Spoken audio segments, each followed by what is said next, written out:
Hello and welcome to this episode of the Global Innovators in Business series. In this series, we bring leaders and innovators from different fields to share their advice and experiences with undergraduate students to provide inspiration and motivation during the pandemic. We're so happy to have with us Annie Duke. Annie is an author and a world-renowned expert in the decision-making space. She has written 2 amazing books, Thinking in Bets and most recently, How to Decide. She was a former professional poker player, winning a World Series of Poker Bracelet and numerous other major tournaments. This full interview is dedicated to Alliance for Decision Education, an organization that Annie Duke co-founded with a mission to improve lives by empowering students through decision skills education. They have worked with education experts in creating engaging and award-winning programs that introduce decision-making skills to students. They're continuing to push this education through a national movement. Learn more with a link in the description, and also feel free to comment on any questions you have for Annie below, and we'll open the Q&A section later in the interview. So thank you so much, Annie, to join this interview. I'm happy to be here. Thanks for having me. Yes. So I know you co-founded the Alliance for Decision Education nonprofit. What is it about and why did you start it? Yeah, so basically, when we're thinking about decision making, what we sort of realized was that there's a lot of work that's been done studying decision making in adults, both where it goes wrong and how you can possibly make it better. Really starting with this huge movement with Daniel Kahneman and Amos Tversky and Richard Thaler, Barry Staw, where people started realizing there are a whole bunch of errors in human judgment. That we aren't perfectly rational, even if we have the perfect information, we aren't perfectly rational. And so starting in the 70s, there was this big movement to sort of study where decision-making goes wrong. And then recently, of course, this is sort of, big part of the popular literature, right? With things like Thinking Fast and Slow, for example. But what we saw was that same velocity that was happening behind sort of understanding decision making in adults and how you can make it better wasn't being pushed down into K through 12 education. And when you look at K through 12 education, it sort of looks the same as it did 100 years ago. So we were asking ourselves, kind of simply put, like, why are we teaching trigonometry, right? But not like judgment and decision making. Because if you think about it, like for any human life, it's just the sum of luck, which you don't have any control over, like when were you born, who were you born to, what are your capabilities, those kinds of things, and the quality of your decisions. And as I said, like luck you can't control, but the quality of your decisions you can. So this seems to be something that we might want to be laser focused on in really improving individual lives and the outcomes of an individual's life, but also in improving society, which I think we're feeling really keenly now in terms of the information ecosystem that we're living in and how hard it is for people to figure out what's true, how hard it is for people to figure out what to do given what they know. And we just think this is like really kind of emergency level. So we founded the Alliance to start to bring decision education into K through 12 education. It's a big task. It's a lofty goal. We think it's going to take a long time, but we think the payoff is so huge that it's definitely worth it to put the effort in. Yeah, I couldn't agree more. Throughout my high school education in the United States, there was never a class that talked about how we can decide our future and decide our careers and all these important aspects of our life. So that will be very important. And also, the Decision for Alliance for Decision Education has a podcast, so you can also check that out. And they also have a pledge, so go over and sign that through the link in the description. Yeah, the podcast has some really amazing people on it. I think the opening episode was Michael Mauboussin, who has done really, really amazing work in business and decision making and really cognitive science. He has an incredible book that I really recommend called the Success Equation, which is about the influence of luck and skill in your life. He uses a lot of sports analogies for people who are interested in sports. But he's just such an incredible writer. He's on our advisory board. Daniel Kahneman's on our advisory board. Phil Tetlock from Penn is on our advisory board. So like it's a lot of great people who are really behind the cause, who really see this as something that's really important to be spending their time on. Yes, 100%. And talking about combining or differentiating luck and skill. Actually, before we go into that's a huge part of the book later on. But so the first question is actually, while in college, how did you decide what you want to do in your career? Yeah, so, I think maybe part of the reason why I'm so interested in decision making is because I feel like a lot of the decisions that I made early on in the life, I wouldn't really call decisions. Like I'd sort of say that they were, um, I was either really influenced by what I thought the values of my parents were, um, what I thought I was supposed to value, the kinds of things that I was supposed to do. So, my father was an English professor, an English teacher in a high school, and really valued like the humanities and that side of the equation. So I think it was just sort of like, obviously I was one of my majors was going to be English lit, just because I was sort of trying to live my father's values. I was actually I did a lot of math in high school, but when I got to college, um, I sort of lived at a time when women weren't in those kinds of fields so much and not necessarily really encouraged into them. And for a variety of reasons, just sort of culturally, it was kind of like, women don't do math. So I kind of found my way into something that was a little bit more mathematical through psychology.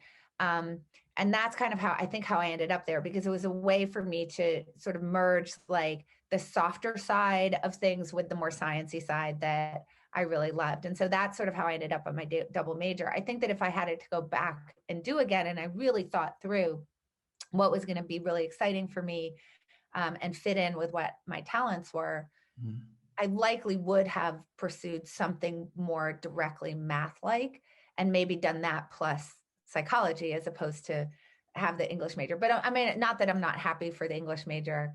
I came out of it well-read and able to write, which obviously ended up helping later in life as I started to write books. But then where I think my decision-making really fell apart was in terms of what I was going to do after college.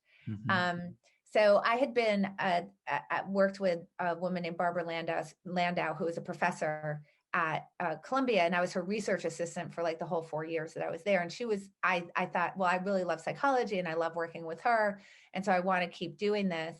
I applied to Columbia Graduate School, but she encouraged me to apply Penn because her mentors, Lila and Henry Gleitman, were at Penn, and she thought it'd be great if I went off and worked with them. And again, sort of in that like people pleasing mode, not that it wasn't pleasing myself. It's just that I don't think I stepped back and said, what are my options? Should I take time off?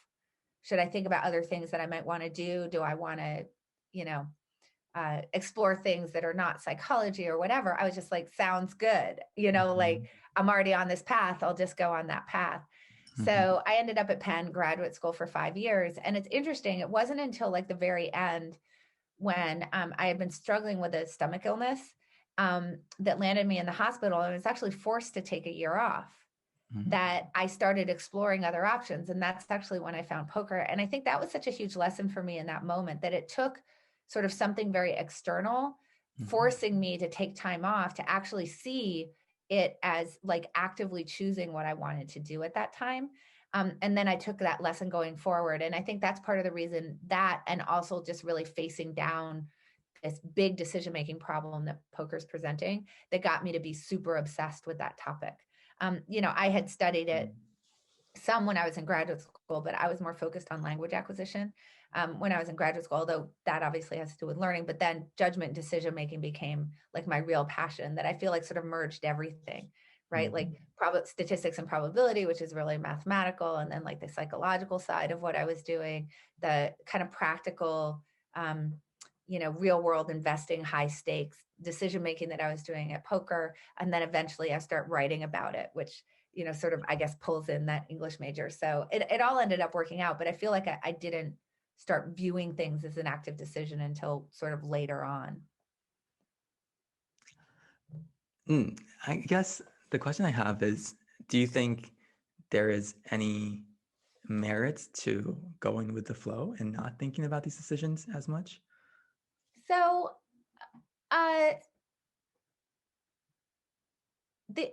So the answer is no, because I think that Mm, going with the flow can be a totally active decision, mm, right? Going with the flow, I think, is fine when there's no impact to it, I see. right? Like if if increasing the chance that you're not getting like the best match for who you are or what you want to do is not a Mm-hmm. big deal, then sure, like go with the flow. That's sort of the Mm-hmm. same as saying like just go with your gut or whatever. But it's not that I couldn't have ended up, I may still have ended up having stepped back and really thought about it as a double major in English and psychology. I may have still ended up at Penn. Mm-hmm. All of those things might have still been true, but I would have explored the other options that were available to me as Mm-hmm. well before I was forced to. So, I don't think that there is an advantage to do that unless the downside isn't very great. At which point, I would highly encourage you to go with the flow because I don't think you should waste a lot of time on stuff that doesn't have a very big downside. Yes. Yeah, I completely agree. I just think your career has been so interesting, so fascinating. So, mm, but those are also in some ways active decisions in its own way Well, yeah, I too. mean, Mm, once I stopped, obviously it was an active decision for me to play poker, mhm, and then I ended up. Somebody asked me to give a talk mhm, on how poker might inform decision making. mhm, And I actively chose to go give that talk. And then I actively chose to start growing that side of my life because it was something that really interested me. yes. And then I started doing those things in parallel. And then I, wanted to write books and I thought about that. And then now I'm back doing research at Penn in Phil Tetlock and Barb Meller's lab. And so notice that my path is still, even from that moment when I'm sort of forced to take time off from graduate school, my path is still very windy. Mm, Right. It's still like I was doing poker and then I was doing corporate speaking and then I started doing consulting and then I started writing and then I went back to research and then, right. It still ends up being very windy. It's just that I was much more intentional about that. So mm, I'm a really big believer in explore lots of different things, figure out what you can do in parallel. Don't get too wedded to one thing you're doing. Like I quit playing poker. This was obviously a very big part of my identity. Now I would identify myself much more as an author, an academic. I do business consulting, but I was always like saying, like, let me see what options are available and let me see how I can sample the world a lot. Right. mhm, And I think that being more intentional about that has actually created more sampling mhm, because when I wasn't thinking so much about it, it was like, I'm doing psychology and then I'm going to go to graduate school and then I'm going to be a professor. And once I have that moment where I'm forced to quit, that's when I go off and play poker. And then I start taking this sort of very exploratory, let me try options. Let me never get too stuck in any one thing I'm doing. And that's not to say that I'm not gritty, right? Like I persevered in poker. I still want to excel at the things that I'm trying. mhm, It's just that I'm doing a lot of sampling and I'm trying to always figure out, sort of this thing like just because I'm doing it or just because I'm good at it doesn't mhm, mean necessarily that shouldn't switch. It doesn't mean necessarily that I shouldn't figure out how to do two things at the same time. mhm, So I was playing poker and doing the business consulting like at the same time. mhm, So yeah, so I would say I got more exploratory as I got more intentional. mhm. I I I know in your book you talk about decision stacking, and part of the one of the really good ways to find your future larger decisions is to make smaller decisions that have a quicker feedback loop, and you can Yeah. better understand what's happening. Um, so I guess after going through that process, what is your advice? What is your top three advice for students who are seeking to figure out what to decide for their careers, especially Yeah. during the pandemic? So number one is always reserve the option to quit, to Mm, abandon what you're doing. So I think one of the problems we have, and this was certainly true for me, was that is that like once we sort of start down a course, it starts to become kind of part of our identity. We sort of internalize it as who mhm, we are. And if we abandon that course, what does that mean? Does it mean we failed? And I think it can be really hard. So, like I say, like I got sick. That's why I had to stop mhm, graduate school at the end of 5 years. There's no way I would have done that otherwise because it would be too hard. Like, why did I put the 5 years in? And this is who I am. And I was supposed to be a professor. And now have I failed? So, thinking about that kind of thing in advance, I think is really important. And particularly, obviously, the younger you are, the easier this is to do. That view the first part of your sort of career life as going into it like, I'm going to sample this. Mm. I'm going to see how I like it. And and I'm going to try a few different things at once. And I'm going to move around quite a bit until I find the thing that really like I can't let go of, right? That's so interesting to me that I really want to go deep. Right. So I think that's number one is just, you start, don't get into that situation where like your first job, you get into it and you start it and then you just don't give up that career because you feel like it would make you that first choice a mistake. It's absolutely not. Number two, even after you do find the thing that like really sparks your passion that you really want to go deep on, still have those exploratory lines going, right? It doesn't mean that you have to commit to any of those things, but those things may eventually bear fruit.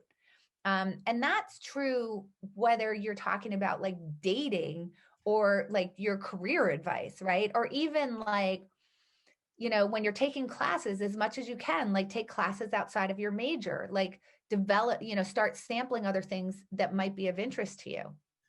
Right. So I think that that's also incredibly important. So make sure that even after you pick that you're sampling. So that would sort of be my second piece of advice. And my third piece of advice that I think is really, really important is find those people in your life who really want the best for you, but you're giving them permission to not worry about hurting your feelings.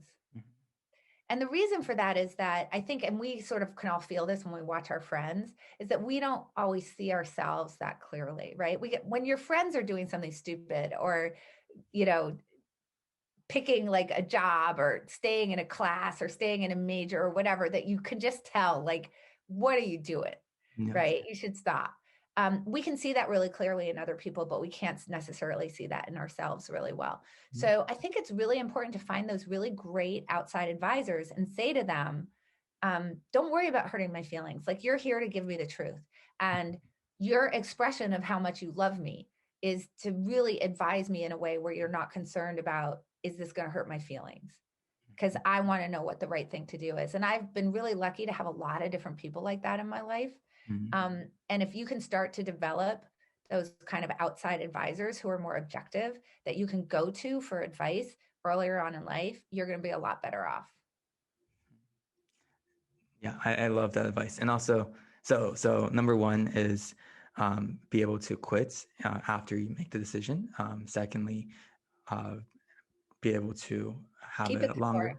Yeah, keep it as more exploratory, and also like keep other options open, and also have a group of people around you that can provide you genuine, like direct feedback. That's so I guess those are very, very good. But when in the very, very beginning, as I just graduated and I'm thinking of like two options, very, very good options, I don't know what to choose. Well, what are some of the factors that I should potentially think about as I make that decision? Oh gosh. Well, when you say I have two really good options and I can't decide which to choose, mostly I would tell you to pull a coin out and flip. Okay. So, okay, so let me explain what I mean by that. So, generally, when we think that decisions are really hard, it can be actually a sign that they're quite easy under specific circumstances. So, when you have two options that are really good, these are the types of things where we can get like really sort of sunk into these analysis loops where we keep asking for more information. We keep going to those outside advisors and asking for more advice, or we're going like on review sites or just trying to figure out between these two options that feel really good to us, what's the difference between the two? Because we feel like we sort of sense that if we were omniscient and we had like a time machine, there'd be an objectively correct answer. Yes. But the problem is we're not omniscient and we don't have a time machine. So even though it's like we can sort of like feel like if I just tried a little harder, I could get to that objectively correct answer, you can't. And so you have to think about, like, in the same way that we think about visual acuity, like how well do we see with our eyes? We want to think about cognitive acuity. How well can we see with our minds? And can you actually, like, if you have two really good job offers that you're choosing between, given the state of knowledge that you have, which is very little when you think about it, right? Like, you haven't been in that job. You aren't, you might be in that job for 3 years and you don't even know what you're going to be like in 3 years. Right. So that's like makes it even harder. You're just as much as those people might be interviewing you, you're sort of interviewing that job, but that's really limited information, right? There's a lot of guessing going on in there, educated guessing for sure, but guessing. So once we sort of recognize that, what we realize is given the knowledge that we have, we probably aren't going to be able to distinguish between those two great options anyway. So stop trying. Like once you sort of get to the point where if you imagine what I call the only option test, which is if this were the only option that I had available to me, if you're choosing between two jobs, is this the only job that would I be like going and bragging to everybody about it and really excited? The answer here would be yes, right? And then if I look at the other option, I say, if this were the only one, would I be going around like, chest puffed up, like, look I'm so excited that I got this job offer. If the answer to both of those is yes, that means they're both great options. And you probably shouldn't be fooling yourself into thinking that you can distinguish between the two of them. That's why I say flip a coin. But what that brings us to is like, how do we actually get to options that satisfy this only option test? And that's kind of a thresholding problem. So we want to divide our decision-making into sorting versus picking. So picking is, I've got two really great options. They both satisfy the only option test. Now you're in the picking process, flip a coin. Sorting is getting things above a certain threshold. And that has to do with you stepping back and saying, what are the things that I believe I value? And that's going to have to do with you personally. And given what I value and what I want out of the job, what are the questions that I can ask? Where's the information that's going to come? Where's that going to come from? That's going to help me figure out if this fits in with the things that I want, given the constraints that I might have, right? So constraints, right? I want to be a CEO. Well, you just graduated from college. So there's going to be a constraint in terms of like what level you're going to enter a company at. And so within those constraints of sort of where I'm going to level, that's going to be true of salary as well, right? There's only so much money that you're going to be offered when you're starting out, and just sort of think about what those constraints are. And then within those constraints, how much is this fitting in with the things that I want from a job? And you have to actually be intentional and write down, what are the things that I believe that I want? And then take whatever opportunities you have available to you and actually create a rubric for yourself and rate those things. On like a scale of 0 to 5, you can do some forecasts. What's the likelihood I think that I'm going to be really happy in this job in a year? And really do that intentionally before you start on the job process, right? And now what you can do, the point is when you get to two ones that you really like, it means they scored really high on this rubric. So they passed whatever that threshold was. And then don't bother yourself about it. So put your energy into sort of creating that rubric and figuring out something that allows you to express the things that you're hoping for. And then once you've done that and you've got things that score really high, then don't do much work after that, because you're not going to know, like you're not going to be able to figure it out. I see. So in short, to gather as much information as you can to build a system evaluating the decision that are the best, that to the best of your knowledge. Then once you get to a point where there's a few good options and you can't do any more information, there's not that much more information to get and understanding, then just flip a coin and see how it goes. Yeah. So I would just like amend and say, gather enough and appropriate information to get something across the threshold. I see. So, because I don't want people to think that just because the information, like you shouldn't spend all your time trying to gather information if it's not actually going to change anything. Like once something's above the threshold, you should sort of stop that. Right. And then you can always ask yourself a final question, like, okay, I flipped the coin. I decided on job A. Is there something I could find out that would change my mind? And the answer to that is almost always no, but occasionally it's yes. I could go ask somebody something. But yeah, so we really, the way that I sort of talk about is think about like ordering off a menu, right? Like when you approach a menu in a restaurant, it's here's all the stuff I don't like. Yes. I don't like eggplant. Okay, so that's off my list. I'm a vegan, so anything that has meat in it or dairy is off my list. So I just sort of sort out the things that I don't like, and then everything else is met a threshold. And so I shouldn't spend a lot of time, trying to decide between the stuff that's met my threshold. And we should be approaching more decisions like that. Got it. Yeah, I'll definitely try that. So next time I go to a restaurant. But I guess the other part of this is after we make a decision, how do we cope with a decision that we might not have liked when we made the decision? Or we went through the correct process, we made a decision, and we found out that we don't like it as much. What should we feel regretful, or what should we do? Yeah. So I'm sorry, you might hear a little bit of squeaking just because I have a new puppy who is chewing on a toy that squeaks. No worries. I'm just letting you know that. Hmm. But he's very cute. Yeah. Now bringing the toy over to me. Okay. So, and he's really squeaking. I Hmm. apologize, but he's very cute, so he's worth it. Hmm. Okay. So, yeah. So this problem of regret. So we need to sort of redefine what it means to make a mistake. So here's the thing. And this actually plays into a little bit of that desire to keep getting more information. So if we think that getting a bad outcome is a mistake, automatically makes something a mistake, then we're going to get really defensive about the decision in the first place, right? So Hmm. it's going to be hard for us to decide when we're like 70% sure, and we're going to sort of be pushing toward trying to get to absolute certainty, which is like really, really going to slow us down. It's going to cause a lot of anxiety, and it's an illusion anyway. Like you're not going to get to absolute certainty regardless. And even if you could, you can't defend against bad outcomes because there's luck, Hmm. right? So that would sort of maybe solve for some of the informational problem, but by the way, still sometimes just bad luck happens. Yes. So in the same sense that like I can go through a green light and I can get in an accident. I didn't Hmm. I did the right thing. I had the information that green means go. Hmm. I was going the speed limit, all those things, and yet still a bad thing can happen to me, and that does not make it a mistake to go through green lights. Hmm. Now with that, it's much clearer because we really understand green means go. Hmm. But for most things, like we don't have that green means go to fall back on that sort of allows us to sort of separate out the outcome from the quality of the decision. Like Hmm. when you're thinking about what job should I take, what are the rules? Well, this is like personal to you. And you have much less information than when you're going through a traffic light, right? Like Hmm. you're new, you haven't been in that position before, they haven't had you in that position. You're trying it out for the first time. You're not even 100% sure, and you can't be that this is the career path that you want to take, Hmm. so on and so forth. Like that's actually a really complex decision with very little information. So you try to do the best process you can, but understand in advance it might not work out. I see. And the thing that you don't want to get into the habit of is automatically coding that as a mistake.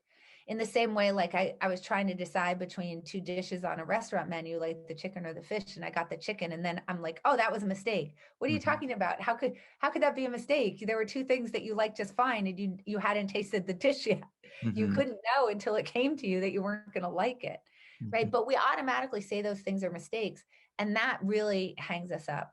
So, a better use of your time is to say, okay, I'm trying to decide between these two jobs. I've decided I'm going to take A, maybe because I flipped a coin, um, maybe because it was the thing that actually crossed the threshold and other opportunities didn't for whatever reason. I'm taking this job. Now, imagine it's a year from now and I'm not happy in the job. Hmm. And really write those reasons down. Why would I not be happy? And then in advance, think about what you're going to do about it. So there's some problems where you can say really early on, I'm going to look for those signs and I'm going to get really proactive and I'm going to talk to my supervisor or I'm going to talk to my coworkers or whatever. There's other things where you can say this would be a deal breaker if I find out that this thing is true of the position that I'm in or that this thing is true of myself. Hmm. Because sometimes you think you're going to really like a position and it turns out that you don't or Hmm. that your tastes change. If those things are, is that a deal breaker and you're going to quit as fast as possible? How are you going to think about how to preserve your options, right? So, what are the connections that you can be keeping up at the same time that make it so that you have other places to jump to that are a little bit easier? And that doesn't mean that you aren't committed to the job that you're in, because when you're keeping those other connections open, they may help you actually perform better in the job that you're in, as well as serving the purposes of possibly being a place that you could jump to. So you could think about those kinds of plans in advance as well. But that way, you've already sort of, the way that I put it is like you've kind of like metabolized, you've sort of incorporated the bad outcome already. It's something that you've foreseen. And then instead of being really reactive and getting emotional about it, you're like, oh, yeah, no, I already thought that about this possibility. I knew when I took the job, I might not Hmm. like it. And I already have thought about what I'm going to do about it. Hmm. I see. So trying to redefine mistake as more of a decision process Right. based off of decision processes instead of the actual outcome of the results. Yeah. Like here's a mistake. I went on one job interview and and they offered me the job and I took it. That's probably a mistake, right? Like you probably should have checked out a few other jobs, a few other listings. You should have applied to more than one place, right? Like maybe it's not a mistake, but maybe before you even applied, you knew that that was your number one choice. I would still argue that you should probably see if you can get some other interviews just so you can do some comparisons, right? Yeah. Maybe that's a mistake, but that's a process error. And I would like to point out that that job might work out great and it's still a mistake. So the reverse applies as well, which is one thing that we sort of lose sight of, right? I can have a really bad outcome and it cannot be a mistake. It might be a mistake, but it could not be a mistake. But I can also have a great outcome and it could be a mistake, right? So like I would argue that as I said, like my decision process about what my majors were going to be in college and whether I went to graduate school, I don't think I had a good process there. Now they actually worked out quite well. But I would say that if I had to do over again, I would change the decision process because I would have a process, which I'm not sure that I did. So I think that we need to realize that as well, right? So that we want to think about mistakes more in the sense of like, there was information I could have gotten. There were other options that I could have explored. I went with my gut, for a really important decision. I didn't really make explicit like what my values were, what I thought the state of the world was that was going to make this a good match for me and those kinds of things. Yeah, then you could, I still hesitate to use the word mistake, but if you were going to use it, it would apply more to that part. I see. Got it. And this goes back to a very fundamental like idea in poker where you don't really know the other people's hands and there's so much variability. So how do we try to understand what is variable, what is not? Oh, okay. Yeah. So so this is really the skill versus luck problem. So think about luck as anything outside of your influence. So very often like the actions of other people would go into that category, just random stuff like the weather, that would go into that category. Like if you went through an intersection and someone didn't follow the traffic laws and you got in an accident with them, that goes into luck. So in poker, luck is mostly in the form of like the cards that are yet to come, and the cards that you get dealt in the first place and the way those match up. So, maybe the only way you can win is to hit the queen of clubs, and that's going to happen 2% of the time. But it will happen 2% of the time, and I don't have any control over when it happens and when it doesn't. Likewise, maybe that's the only way I can win is to hit the two of clubs and the queen of clubs, and that will also happen 2% of the time. So if I hit the queen of clubs and win, I better not be patting myself on the back too hard because it's probably in a pretty bad situation. But like you can think about like, for example, like the pandemic it's obviously a matter of luck, right? Like you have no control over a pandemic all of a sudden popping up, and then there's a whole bunch of disruption in the job market that you didn't have a lot of control over. So we want to recognize the luck and be able to see it, but we also don't want to get too caught up in it because we can't control it, and it's not really useful to bemoan the state of the job market now. Like that doesn't really help you to get to a better outcome. It might offload some emotion temporarily, right? And sometimes that's useful to just say to someone who loves you, like, I just want to complain for a second. And I'm not saying that doesn't have use. I've done that before, but you don't want to really get sort of buried in that, right? Because you don't control it. What you do control is the quality of your decisions. And the part of the quality of your decisions that you really control is, first of all, understanding what a decision is and how to construct one, which is it's every decision that you make is a prediction. And I'm willing to make that bold statement because I'm quite sure that that's true. So if something really simple, like what I'm going to order off a restaurant menu, I'm making a prediction that I'm going to like the thing I eat. Or maybe I'm choosing for healthiness. I'm making the prediction that as I think about the intersection between healthy and yummy, that this will satisfy that intersection the best of anything. As an example, what route should I take to work? I'm making a prediction about how long it's going to take me to get to work, given the route that I'm choosing, which means I'm making predictions about traffic and then I have to make a prediction about what time I have to get up in the morning. And obviously you can imagine, like when you're choosing a job, that's clearly a prediction.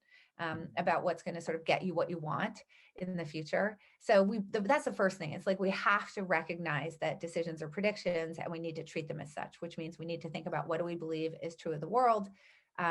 What are the things that we believe will be true of the world? We need to make some forecasts about that. How likely do I think those things are going to be true? We need to think about our own preferences and the things that we think we're going to like or dislike. All of those things have to go in. So that's the structure of the decision itself. And then the big thing, though, is that we have a lot of control over the quality of the information that goes into our decision. So in poker, it's true that I can't see my opponent's cards. That is totally a true thing. But as I get to be more expert, my ability to narrow down and figure out better what that opponent holds is because I become better at two things. One is noticing the information that's being offered to me about the way that my opponent is acting, understanding how hands tend to relate to boards and things like that. That's helping me make that prediction about what I think that they hold. But the other thing is that my betting becomes better in a way that I can ask my opponents about what their cards are. And I become much more expert at asking the right questions and knowing what questions are going to get me kind of the highest value in terms of the information that I might get. So, a simple example would be if I'm the one doing the hiring and I'm trying to think about how can I really improve the information I can get about this candidate. I could, instead of calling the references that they offer, which I would do out of a courtesy, I could start thinking about the network of people that person may have interacted with, figure out what the intersection is, and call some people who aren't on their list. That's going to be really, really high value information for me, right? We know that the people that are on the list are likely to offer positive references. If I can get to their network of people, I'm not looking for a negative reference. I'm just looking for some people that they didn't themselves give me the phone numbers of, right? So that's a way for me to think about in a very intentional way, how could I improve the quality of the information that I have? Here's a really simple example that's been put into technology. So it used to be that if I was trying to choose a route somewhere, I had to look at a map and then probably talk to other people and try to figure out things about traffic patterns and whatnot. Yes. Out of my own experience and sort of talking to other people and so on and so forth. Now I have a GPS. So what is the GPS doing for me? It's actually improving the quality of the information that's getting input into the decision that I'm making about when I should leave and what route I should take, right? But that's what we want to start thinking like when we're making our own decisions. And we have so much control over that part of the equation. And first of all, that's a little bit daunting that employers could be calling people who didn't put a reference list. Employers do. So just so you know, by the way, just so you know, maybe not for an entry level position, but at some point during your career, people are going to reference specifically people who you don't send them. So I will let you know that this is very, very common practice among employers. It's quite smart of them to do so. And I would also suggest that you do the same from the other end of the equation. So a lot of times when you say, oh, I'd really love to talk to some people who work here, they'll offer you their happiest employees. So you should be thinking about, is there anybody I know, or could I find out someone who, for example, left this position? That's so interesting. I'd really like to understand why. And know that when you talk to them, they may have quite a negative frame and you want to take that into account, but you want to figure out if the reasons that they left are things that would be deal breakers for you, right? So you should also be referencing that job and you should do the same thing. I see. Right? Yeah. So this is a two-way street and it works for both of you. That's a really good advice. And also, I think another way to just gain more information before you step into that decision is to do an internship or to have some kind of experience in that job. Yeah. So that's the sampling problem, right? So wonderful way to get information. I love that you brought that up. Do things that are lower risk, that are lower impact. If you don't like an internship, obviously that's a lot less impactful for you because there's sort of a beginning and an end of the sampling period. Then if you go in, and you go and actually commit to a contract that you're going to have to break or, then it becomes like a whole thing, right? So not only are internships an amazing way to sort of sample jobs, but it's also really helpful if you don't do the same internship every single year, right? That you actually try to think about, like, what are the other things I might be interested in? Let me go try that. And one of the ways to think about this, actually, I'll use college classes as an example, is like, I think I said, like, when you're trying to decide like your freshman year classes, you could actually pick classes that satisfy the most majors possible. Like that's actually a really good strategy. Is I'm going to sort of get classes that are going to fill the most requirements possible so that I have the most majors open to me. So I'm sort of widening as opposed to narrowing my scope. You can think about that with internships as well. If I take this internship, how many different types of jobs would this be really good on my resume for? I see. And the maximum number of opportunities that this would be a good internship for. You should prefer those types of internships and do a lot of those. Got Because it. that's going to give you the biggest sample and it's going to keep the most options open available to you post internship as you're trying to figure out what job you want to take. Got it. Yeah, thank you so much. That sounds great. And that's such good advice. We will open it up to the Q&A section now, and we have some questions already. So the first question is from Yelena Chen. She asked, in your podcast with Peter Attia, you mentioned that if something doesn't work out, you should quit fast. But how do you know when to quit and when to grit it out? Yeah, so that's such a great question. Thank you so much for that. So it's interesting, the scientific literature is actually quite strong on the idea that we don't quit enough. So there are certainly obvious cases where we don't persevere. I think they tend to be, first of all, when you're younger, right? Like there's a big high school dropout problem. And I think that can be really difficult, particularly as you enter ninth grade with some math that you might not have encountered before that can cause people to give up. It's also true, like we can see where perseverance is really important. With things like sticking to, for example, like quitting alcohol or drugs or sticking to an exercise regimen or things like that are difficult. They sort of run against our biology. But when we look at this, once we sort of committed to a course of action and we started to put resources in it, whether it's like our time, but a lot of times it's our identity, right? Like yes. I'm a chemistry major. How do you switch from that? Like you're saying, I'm this thing.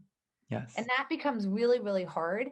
That the literature is quite clear that even when we get negative signals, right? Like you're going up Everest and the weather's getting bad and you should really turn around and someone from the outside can see that, we tend to persist. And we tend to, in the face of information coming our way, we'll tend to keep going. And we can't, this is the key, we can't rely on ourselves in the moment to make good decisions about it. Because we'll rationalize it. So there's actually something called summit fever, which is like when you're really close to the summit, when you're kind of close to the goal, that's like this big danger zone. Because you'll start to rationalize like, no, I'll be able to push through the weather. Or yeah, I know it's like an hour and a half after turnaround time, which is when I should have turned around because it would be too dangerous. But like I could just tough it out. And you'll come up with all these reasons to keep going. Same thing, like I'm a chemistry major and like maybe I'm unhappy, but like I'm so close. And if I just do these extra classes and then I'll be done. And then, and now all of a sudden, then it's like you can't give that up. You have to go into that as a career because otherwise, why would you have spent all that time in the major? And you can see how this can really escalate. Yes. So what's actually more useful to do is kind of twofold. There's kind of, it's actually threefold. There's three ways that you can sort of help yourself out of this problem. Way number one is when you enter into the course, like if you're entering into a job, identify the signals that would tell you would want to quit in advance and what kind of signals you might misinterpret that you would make you want to stick. Right. So like, for example, if I'm going into high school and it's just like algebra is really hard in ninth grade, that's not a reason to quit. Right. So you can think about that in advance. So what are the things that, you can just write down a list, like, here are the things that I imagine might be really hard as I enter into this, that might make me think I want to quit when actually I should stay. Right. Like I have a bothersome coworker, right? Assuming they're not bothersome in the really horrible ways that a coworker can be bothersome or something like that. Or the job is a lot of like errand running. Well, okay, maybe you shouldn't quit because you should be thinking instead about what's the next job that I would be promoted to, right? Because sometimes that's what first jobs are. So you could sort of figure out what are those things where I'm going to probably read it wrong. And then also what are the things that really are deal breakers, right? Like the people who are my immediate superiors, which is the place where I would get promoted to next, I don't like them. Like the culture of this workplace is really toxic, like things like that, where you really shouldn't be toughing it out, right? Or I've discovered I hate chemistry.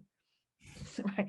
So write those things down in advance. Think about what those signals are that could be occurring that would cause you to quit. Another way that you can do it is sometimes you can just sort of set a clock to it. So here would be an example. You get a PhD in English literature. There's a limited number of tenure track positions that are available. That number doesn't change very much. So you can actually just say, I'm going to give it 4 years. And then on that date, I'm going to go and do something else. That would apply also for like, if you're thinking, I want to be an Olympic sprinter, right? You know that you need to hit certain time marks by certain ages, or you're probably not going to be able to do it. And if you don't hit that, you should then probably go and spend your time doing something else or run for fun or something, but you should sort of change your goal. So think about how you can think about those things in advance that are going to be the good quitting signals. So that's number one.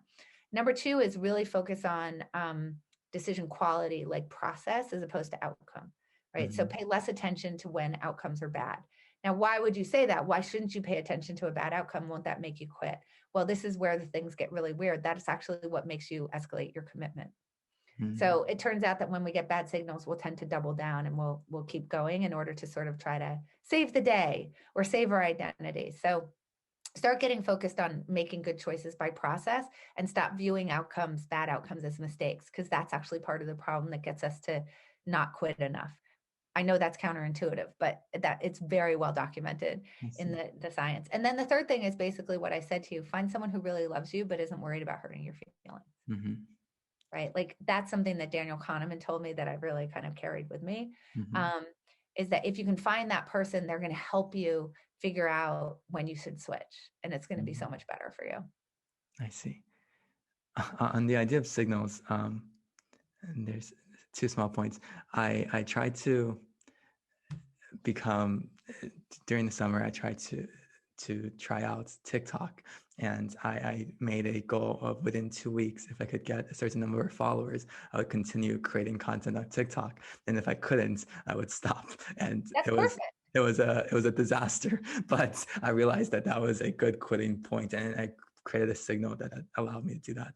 And you can see how if you don't set that up in advance, it's like 2 weeks in, you're like, but no, I have another idea. I could just create this kind of content, or I added, 20 more followers in like the last whatever. And I think maybe I'm getting some velocity behind it or whatever. You can see how you can start to rationalize that to where all of a sudden you're a year in and you've tried 17 different ways to create content and, none of them are working. You've spent all this time trying to do it.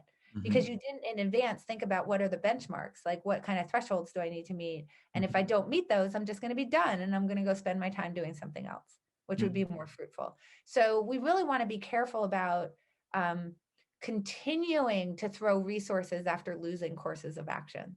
And this is a thing that we really do a lot. And I bet for everybody who's listening, they can think about friends who've been stuck in really bad majors or started in really bad jobs, or how about this? Relationships, right? Where everybody can see that you should be breaking up with that person. Yes. Right. And like it's just excuse after excuse, like, no, but they were really nice to me yesterday or whatever. And you can see it. And then it goes on forever. And then what happens every single time? Like finally they break up with them. And what do they always say? I should have done that so much sooner. Right. Same thing with, I was in a crappy job. The culture was horrible of the job. It was toxic. It wasn't even something that I was passionate about, but I stuck with it because I didn't want to, say, well, why did I take the job in the first place? Or why did I start down this course? Or all those things that we sort of have that self-talk with. And then when you do finally quit, what do you always say? I should have quit 6 months earlier. Right. So we want to be the 6 months earlier. Yes. That's what we're trying to get to, is that earlier quitting. So the TikTok example is a really good example. Yeah. And then most recently I was reading a book by Tony Hsieh, and he talked about when he was starting his first company called Link Exchange. At the end of it, he realized that, like his previous job that he really didn't like, he kept pressing the snooze button time after time after time before he went to work, and that was his signal that he should leave this role.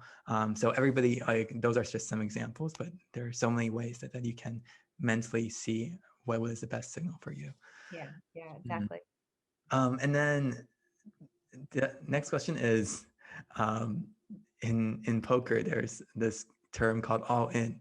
So when will you go all in life? Oh, that's a really good question. I mean, the obvious example is depending on what your preferences are. Mm-hmm. You'll go all in some way generally when you get married. And I think that's even if you're not monogamous, because generally there's still rules around that, and it's some limited set of people, so you're sort of cutting off a certain amount of exploration at that point. But certainly if you're entering into something that's a single partner, that would be a case of all in. Nice. Right? Where you're just saying like, this is it, I'm exercising this option and I'm done. Which I think is a little bit what all in is. The thing that I would say is that this construct in poker of like all in, that's the end of your chips. I want to be clear that like, it's a bad analogy. You should be trying to avoid that situation. And in poker, you're really not in that situation. So let me explain what I mean. Part of what managing your bankroll well in poker is making sure that if you go all in and you lose that hand, that you can come back and enter another game. So you're actually so we want to separate like going all in on a particular hand where it might be correct because you think that you have the best hand or this is your best way to bluff somebody. Yes. And those types of situations will come up in like negotiations, right? Where you're willing to break a deal. Yes. But hopefully that deal isn't like, if you don't get that deal, that's the end of you. Right? Like, because in poker, you don't ever want to be in a situation where it's literally the end of you. So I wouldn't enter a tournament with my last dollar. So that anytime that I went all in during that tournament, if I got knocked out of the tournament, I couldn't enter a new tournament. I wouldn't enter a cash game with my last dollar.